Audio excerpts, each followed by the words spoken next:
Kelin o'zgarmaydi, o'zgartirishadi. Tarbiya bilan kelib, sinovlar sababli o'zgaradi. Ular kelganda oddiy kelishmaydi. Ular o'zlari bilan ota-onasining sabrini, odobini, tarbiyasini olib keladi. Vijdonida halollik, tilida duolar, yurish-turishida uyat, hayo. Biror joyda ko'zga ko'rinmaydi, lekin hamma ishga ulguradi. Gap qaytarmaydi, qo'pol so'z ishlatmaydi. Bular ota-onadan olgan tarbiyaning mevasi.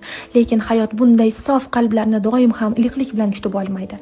Har bir harakatiga kamchilik topishadi. Oilasi esa unga yon bo'lish o'rniga jim turadi.